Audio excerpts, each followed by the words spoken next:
Hello everyone, I'm Sharad and this question we are answering under the series You Ask, We Answer. Before I start with the question, let me just give a brief intro about myself. I am CEO and co-founder of Catapult Classes. I'm a pass out of IIFT Delhi and 6 times 99 plus percentiler. In CAT 17 I got 99.92, CAT 18 99.9, CAT 19 99.97 and CAT 20 99.77.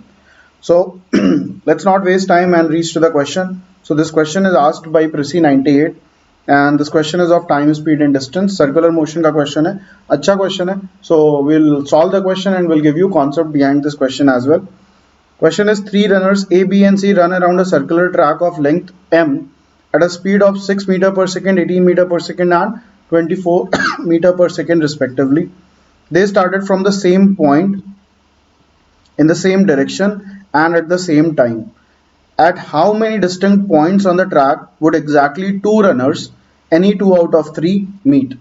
तो हमें बताना है कि पहले तो हम meeting points के concept को समझ लेते हैं. तो सर्कल में कभी भी दो लोग अगर दौड़ रहे हैं A and B, let's say they are moving in this direction. So if they are running for like infinite time के लिए इनको हम दौड़ा दें, ये लोग दौड़ते रहें दौड़ते रहें दौड़ते रहें, तो ऐसा नहीं होगा कि सर्किल के हर पॉइंट पे ये लोग कभी ना कभी तो मिलेंगे ही. ऐसा नहीं होगा. They'll meet at some fixed points. Let's say ये और ये या फिर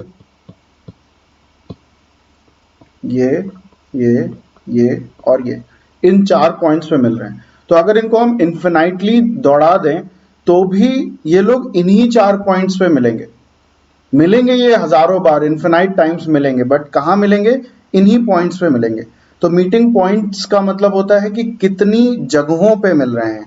मीटिंग्स की बात नहीं हो रही है, नंबर ऑफ मीटिंग्स नहीं पूछ रहा है, नंबर ऑफ मीटिंग पॉइंट्स की बात हो रही है. तो मीटिंग पॉइंट्स फिक्स्ड होते हैं और मीटिंग पॉइंट्स में जो स्टार्टिंग पॉइंट होता है वो हमेशा one of the meeting points होता ही है. ठीक है. अब ये मीटिंग पॉइंट्स निकालते कैसे हैं? So number of meeting points is equal to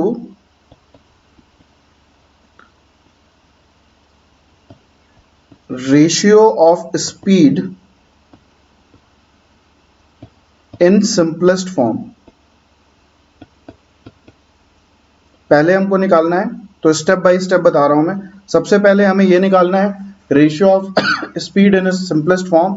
let's say ये आ जाता है हमारे पास S1 अपॉन S2. तो number of meeting points when they are moving in same direction will be equal to S1 minus S2. Mod लगा देते हैं, हो सकता हो न्यूमरेटर छोटा हो या डिनोमिनेटर छोटा हो, तो मॉड हो गया. और दूसरा है अगर ये ऑपोजिट डायरेक्शन में जा रहे हैं, if they are moving in opposite direction, तो उस केस में क्या होगा? उस केस में होगा S1 plus S2.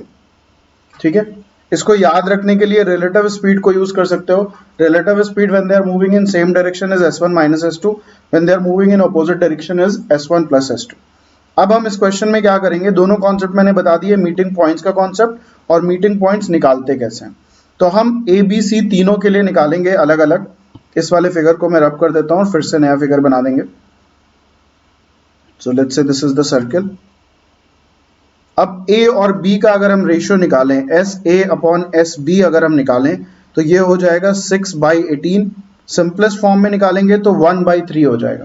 That means number of meeting points of A and B will be equal to 2. अब 2 मीटिंग पॉइंट्स कहाँ होंगे? एक स्टार्टिंग पॉइंट होगा और दूसरा मीटिंग पॉइंट जो होगा वो हमें मीटिंग पॉइंट जो होते हैं वो सर्किल को हमेशा इक्वी डिस्टेंट पार्ट्स में डिवाइड करते हैं. तो ये नहीं होगा कि अगर पहला मीटिंग पॉइंट ये है तो दूसरा मीटिंग पॉइंट ये हो जाए, ऐसा नहीं होगा. क्योंकि इस केस में देखो तो सर्किल में ये वाला जो टुकड़ा है ये अगर x डिस्टेंस हम मान के चले और ये डिस्टेंस y है, तो ये x और y इक्वल नहीं है. तो दूसरा मीटिंग पॉइंट कहाँ पे होगा?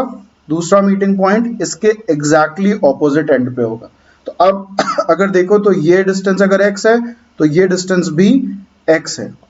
ठीक है. तो ये भी एक प्रॉपर्टी है मीटिंग पॉइंट्स की, ये ध्यान रखना. तो A और B पिंक से मैंने लिख दिया, ये लोग इस जगह पे मिल रहे हैं. अब हम A और C को देखते हैं.